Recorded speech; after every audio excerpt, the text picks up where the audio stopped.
Hello everyone, welcome to the Zero Academy.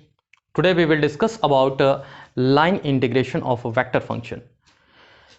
So line integration, it means integration of any function in a given curve.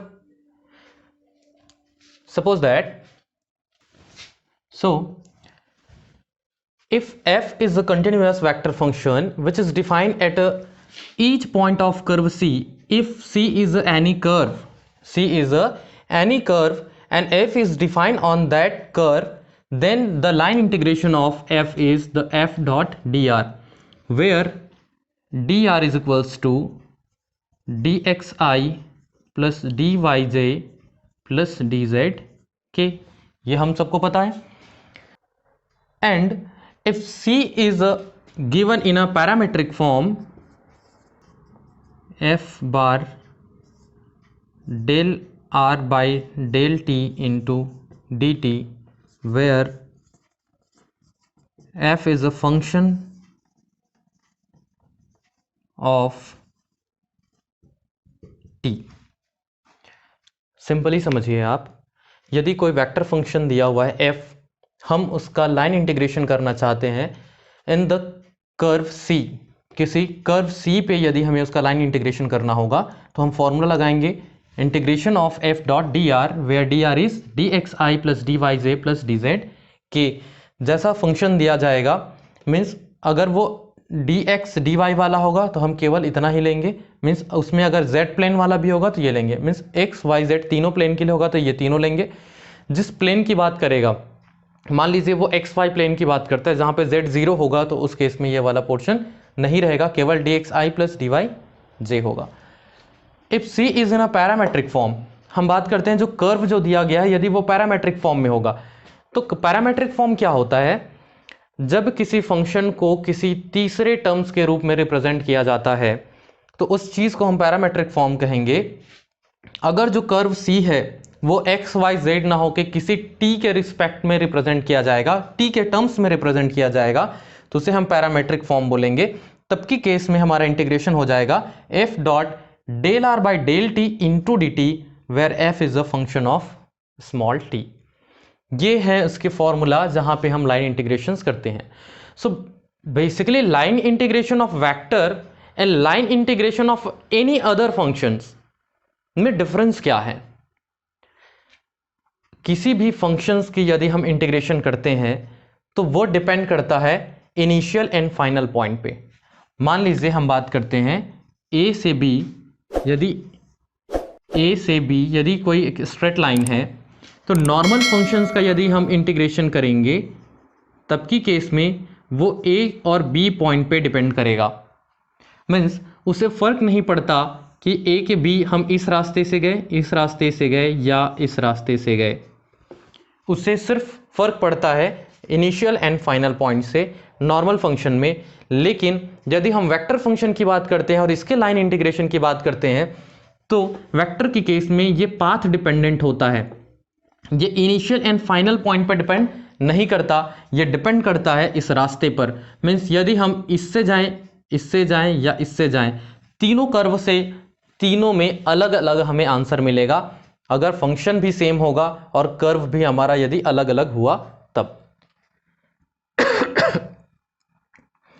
तो ये basic difference होता है vector function में और other any function में जहां पर हमको लाइन इंटीग्रेशन करना होगा.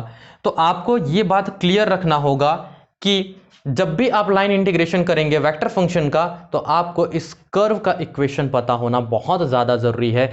जब तक कर्व का इक्वेशन नहीं पता होगा आप कैसे बता पाएंगे कि आप कौन से वाले कर्व से जा रहे हैं इनिशियल से फाइनल पॉइंट की ओर?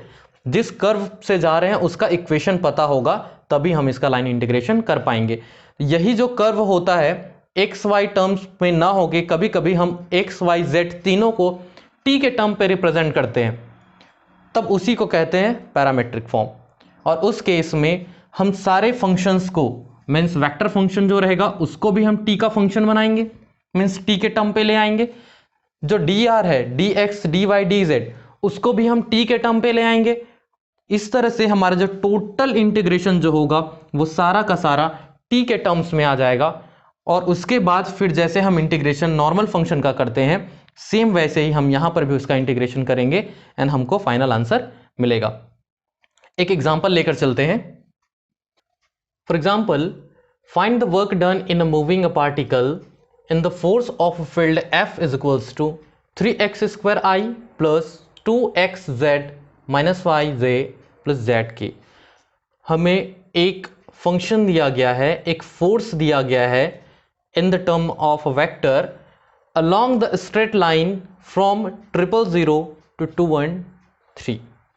मीन्स हमें एक फंक्शन दिया f, या हमें सीधी सी बात है एक फोर्स दिया हुआ है और एक स्ट्रेट लाइन दिया है। सपोज दैट a से b स्ट्रेट लाइन दिया है और यहाँ पर हमें इसका कोऑर्डिनेट दे दिया है 213। हमें सिर्फ इनिशियल एंड फाइनल पॉइंट बताया है, हमें ये नहीं बताया कि ये होगा या ये होगा। मीन्स कर्व का इक्वेशन हमें नहीं दिया, हमें सिर्फ फाइनल एंड इनिशियल पॉइंट दे दिया और उसके बाद बोला है कि आप इसमें वर्क डन फाइंड कीजिए। Simply we know that work done is equals to f s, यही होता है, या एफ डॉट डी एस जिसे हम कहेंगे, ये होता है वर्क डन का formula. Means force into displacement करने से हमें वर्क डन मिलेगा और इसी डिस्प्लेसमेंट को, ये छोटे डिस्प्लेसमेंट के लिए होता है, फुल के लिए जब करना होगा तो हमें इसी का ही इंटीग्रेशन करना होता है। मीन्स बेसिकली हमें करना क्या है, एफ डॉट डी आर ही तो करना है। सो जब हमें एफ डॉट डी आर करना है तो हम लिखते हैं यहां vector f is equals to 3x² I plus 2xz minus yj plus zk and dr is equals to dr is dxi plus dyj plus dzk। यहाँ पे देखेंगे जो क्वेश्चन जो दिया गया है वो एक्स वाई जेड तीनों प्लेन में है। मीन्स क्वेश्चन में एक्स वाई जेड तीनों है, इसलिए हमारा डी आर जो है वो del x d y and d z तीनों होगा। अब हमें ये पता है जब हम मल्टीप्लाई करते हैं आई का मल्टीप्लाई आई के साथ, जे का मल्टीप्लाई जे के साथ या के का मल्टीप्लाई के साथ करने से 1 मिलता है, एंड किसी भी अदर के साथ यदि हम इसका मल्टीप्लाई करें तो हमें वैल्यू 0 मिलता है। ये बात हम अच्छी तरीके से जानते हैं, इसीलिए हम निकाल लेते हैं पहले एफ डॉट डी आर की value. F dot d are जब हम निकालेंगे मीन्स इन दोनों का मल्टीप्लिकेशन करेंगे तो ऑब्वियसली आई और आई का जब गुणा होगा तभी हमें मिलेगा, अदर किसी के साथ भी मल्टीप्लाई होगा तो हमें 0 मिलेगा। तो आई और आई वाले को एक साथ लिख देंगे 3x² dx i into i 1 plus 2xz minus y into d y plus z into dz. So we get f dot dr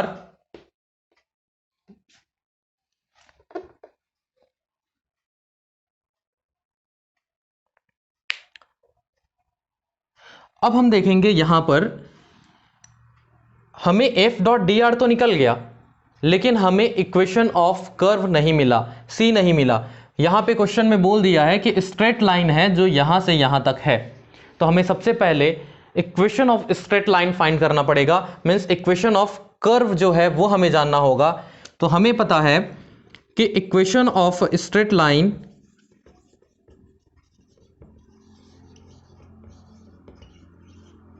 when 2 points are given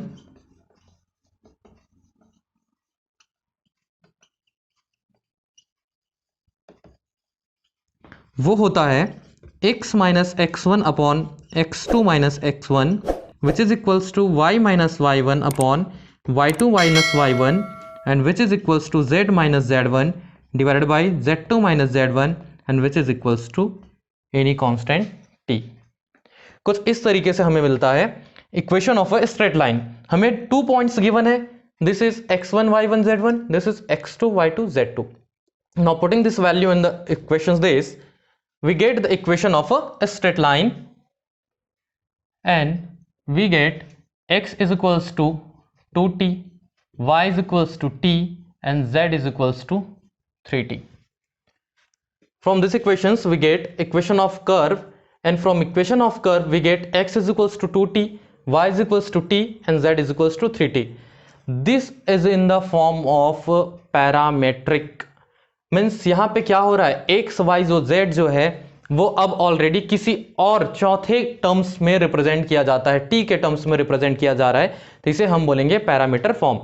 जब पैरामीट्रिक फॉर्म पे होगा तो हमें सारा चीज अब टी के रेफरेंस में चाहिए होगा, टी के टर्म्स में चाहिए होगा, तो हम इसको डिफरेंशिएट कर देते हैं, तो ये मिलेगा dx is equals to 2dt।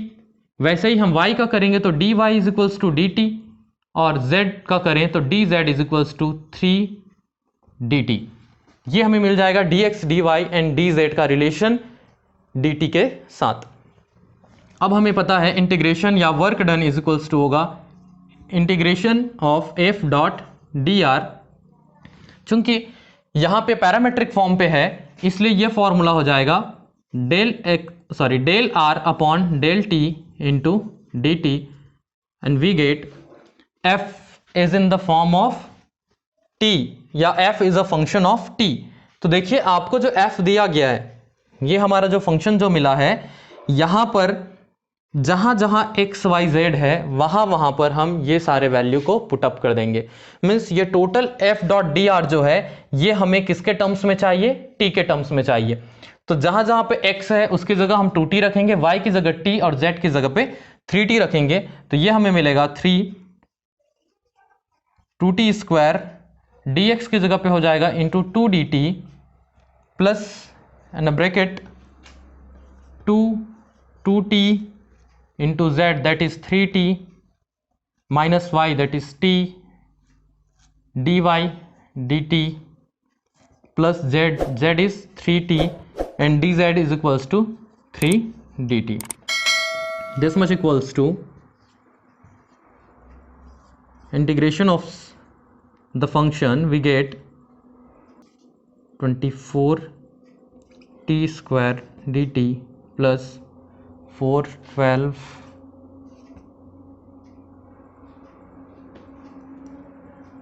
t square minus t plus 9t and taking common dt we get simply 24t square and 12t square that is 36t square minus and we get plus 8t dt। यहां तक तो ठीक है, इतना integration या इतना simplification करना तो आपको आ गया। अब आप देखिए हमें करना है इंटीग्रेट, और इंटीग्रेशन करने के लिए हमें चाहिए होता है लिमिट। अब लिमिट किसका लगाएंगे, क्योंकि यहां पर ऑपरेटर क्या है हमारा t, चूंकि ऑपरेटर t है इसलिए हम यहां पे लिमिट पुट अप करेंगे t का लिमिट अब कैसे फाइंड करें, जब पैरामेट्रिक फॉर्म में होगा तो t का लिमिट फाइंड करने के लिए, क्योंकि t और x के बीच में रिलेशन देख लीजिए या t या y के बीच में रिलेशन देख लीजिए, आपको किसी न किसी के बीच में एक रिलेशन आपको पता है। अगर आप x से निकालें, y से निकालें या z से निकालें, आपको x का लिमिट पता है, इनिशियल है 0 एंड फाइनल है 2। यदि आप यहां पर x की वैल्यू पुट अप करते हो, इनिशियल वैल्यू रखोगे 0 तो t इज इक्वल्स टू निकल जाएगा 0, अगर x की जगह पे रखोगे 2 फाइनल वैल्यू तो t का वैल्यू मिल जाएगा हमको 1। इसमें पुट अप करेंगे तब भी वही आंसर आएगा। इसका मतलब यह है कि लिमिट ऑफ t होगा हमारा 0 to 1। जब भी आप लिमिट पुट अप करोगे तब आपको यहां बेस में c लिखने की जरूरत नहीं पड़ेगा। अगर जब तक लिमिट पुट अप नहीं करते हो आपको यहां पे कर्व c रिप्रेजेंट करना पड़ेगा। अब आप जो बेसिक रूल जानते हैं इंटीग्रेशन का, that is if x to the power n which is equals to x to the power n plus 1 upon n plus 1, ये बेसिक रूल है, आप ये अप्लाई कीजिए। यहाँ पे हमको मिलेगा 36t cube divided by 3 plus 8t square divided by 2 and the limit 0 to 1। Simplify करेंगे हमें मिलेगा that is 12 plus 4 and which is equals to 16 unit. Unit work का है तो जूल हो सकता है, जैसा भी क्वेश्चन हो, बट हम लिख देंगे यूनिट। तो आंसर आया हमारा 16। ये तो था इस क्वेश्चन का आंसर। बेसिकली हमें इसमें यह समझना था कि कोई भी फंक्शन दिया जाएगा उसका हमें लाइन इंटीग्रेशन कैसे करना है, वेक्टर फंक्शन का। हमने ऐसा क्यों किया, कैसे किया, ये तो समझ में आया। क्यों किया का मतलब आप जानिए। हमेशा जब भी आप बेसिकली समझिए, जब भी आप इंटीग्रेशन करोगे जब आप इंटीग्रेशन करोगे तो आप यदि ये t वाला है तो अंदर भी t वाला होगा तभी इंटीग्रेट कर पाओगे। ये t है और इधर x है तब तो इंटीग्रेट नहीं कर पाएंगे। देन ये फिक्स होता है जब भी आप इस क्वेश्चन को सॉल्व करेंगे। इसके अलावा किसी भी एग्जांपल या किसी भी क्वेश्चन को जब आप सॉल्व करोगे, यदि यहां पर x लिखा है तो इसके साथ इधर पे y वाला नहीं होना चाहिए, उन सारे को आपको x वाले में चेंज करना होगा। या जिसके पीछे, जैसे कि मैं यहां पे बात करूं, अगर मान लो आपको क्वेश्चन यहां मिलता है इस तरीके से, जैसे ये dx है तो इसके साथ x वाले टर्म ही होने चाहिए। ये dy है, अगर आप इसको इंटीग्रेट करते तो यहां पर केवल y वाला चाहिए, ये x और z हटाना पड़ेगा। कैसे? तो ये जो चेंज करते हैं एक्स वाई को y के टर्म पे, तो उसी के लिए हमें जरूरत पड़ता है इक्वेशन ऑफ कर्व का। तो मस्ट है आपको इक्वेशन ऑफ कर्व। उसी इक्वेशन ऑफ कर्व की मदद से आप इसको y के टर्म में चेंज करते, और मान लो यहाँ पे कुछ और होता z के अलावा, तो उसको आपको z के टर्म पे चेंज करना होता। मीन्स x के साथ x वाला, y के साथ केवल y वाले टर्म्स एंड z के साथ केवल z वाले टर्म्स, या फिर कोई कांस्टेंट नंबर। और वो चेंज किससे होगा? इक्वेशन ऑफ कर्व से। तो आपको फंक्शन दिया जाएगा, dr दिया जाएगा, मल्टीप्लाई करोगे ये मिल जाएगा। इसके बाद आपको इक्वेशन ऑफ कर्व रहेगा, उस कर्व से आप इसको सेम करोगे, means x x, y y, z z, और तीनों का आप लिमिट लगाओगे अलग अलग, जैसा क्वेश्चन में देगा, इंटीग्रेट करोगे, एक तरीका। दूसरा, आप एक्स वाई जेड तीनों को चेंज कर दो किसी तीसरे टर्म्स पे, और वो हो जाता है टी के टर्म्स में, जिसको हम पैरामेट्रिक बोलेंगे। तो आपको एक्स वाई जेड सारा चीज को आपको टी के टर्म्स में चेंज कर देना है। उसके बाद आपको उस फॉर्मूले में सभी चीज को टी के टर्म्स में चेंज कर दोगे और इंटीग्रेट कर दोगे, फिर आपका आंसर आ जाएगा। तो बस यही है आपका लाइन इंटीग्रेशंस। अंतर जो था सिर्फ वो इतना था कि वेक्टर के केस में लाइन इंटीग्रेशंस पाथ पे डिपेंड करता है, कर्व पे डिपेंड करता है, इनिशियल या फाइनल पॉइंट पे नहीं। जबकि ऑर्डिनरी जो फंक्शन होंगे या दूसरे जो फंक्शन होंगे, वो इनिशियल एंड फाइनल पॉइंट पे डिपेंड करता है, पाथ पे नहीं। होप सो आपको ये सारा चीज समझ में आया होगा। आपको अप्लाइड मैथमेटिक्स से रिलेटेड या किसी भी टॉपिक पे आपको वीडियो चाहिए, देन आप डेफिनेटली आप कमेंट बॉक्स में हमें बताइए, या फिर डिस्क्रिप्शंस में टेलीग्राम का लिंक है, आप वहां आइए, ज्वाइन कीजिए। और आपको किसी भी तरह के मैथ्स से रिलेटेड कोई भी परेशानी हो, आप हमसे शेयर कीजिए, हमें आपका प्रश्न हल करने में खुशी होगा। तो stay safe, keep learning and thank you.